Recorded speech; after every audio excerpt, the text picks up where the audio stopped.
Welcome students. Given problem के मुताबिक हमने बात साबित करनी है कि हमारे पास जैसे एक सर्कम सर्कल गिवन है जबकि हमारे पास जो ट्राइंगल है वो पी क्यू आर है। हमने ये बात साबित करनी है कि अगर मैं सेंटर ऑफ द सर्कल को अगर मैं क्यू पॉइंट से ज्वाइन करता हूँ, यहाँ पर अगर आप देखें यानी क्यू वर्टेक्स से हमने इसको ज्वाइन किया और इस तरह से हमने ओ पॉइंट को आर वर्टेक्स से भी ज्वाइन किया।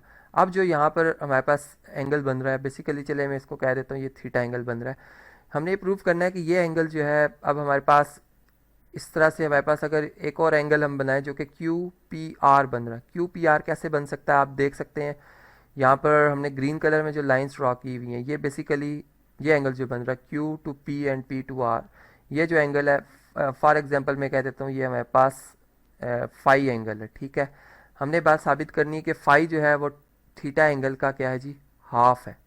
यहाँ पर थीटा का अगर हाफ किया जाएगा तो ये हमारे पास फाई एंगल आ जाएगा। तो किस तरह से प्रूफ हो सकता है, इसको हम इस तरह से प्रूफ कर सकते हैं जी। हमारे पास अगर हम इस पर गौर करें तो हमारे पास जो क्यू टू आर है ये बेसिकली हमारे पास एक माइनर आर्क है जो कि सेमी सर्कल से या जिसको मैं कह सकता हूँ कि हाफ सर्कल से छोटी है। अगर आप इसी रेडियल सेगमेंट को इसी डायरेक्शन में बढ़ा दें तो ये हमारे पास डायमीटर ऑफ द सर्कल आ जाएगी जी क्यू टू टी।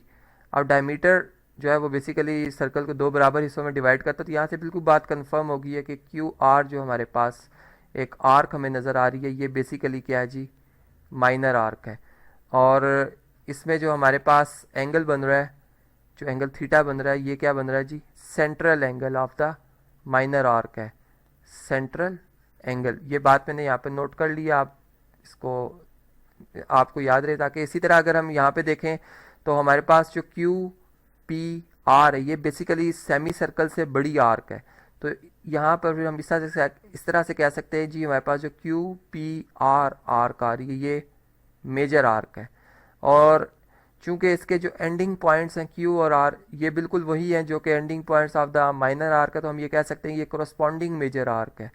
क्योंकि सेम सर्कल में लाई कर रही है तो ये मेजर आर्क है, लेकिन जो माइनर आर्क है उसकी कोरस्पॉन्डिंग मेजर आर्क है। और जिसमें एंगल फाई बन रहा है ये बेसिकली इंस्क्राइब्ड एंगल बन रहा है, inscribed angle of major arc. और ये बात हम जानते हैं कि जो inscribed angle of major arc होता है वो हमेशा central angle of the minor arc से हाफ होता है। तो यहाँ पे फिर बिल्कुल ये बात क्लियर हो जाती है कि हम ये बात इस तरह से कंफर्म कह सकते हैं कि चूंकि ये inscribed angle of the major arc है और ये central angle of the minor arc है, तो फिर हम यूँ कहेंगे कि मेजर एंगल जो हमारे पास क्यू ओ आर है ये 2 टाइम्स है जी measurement of angle Q P R से। और इसका रीज़न मैंने आपको बता दिया है।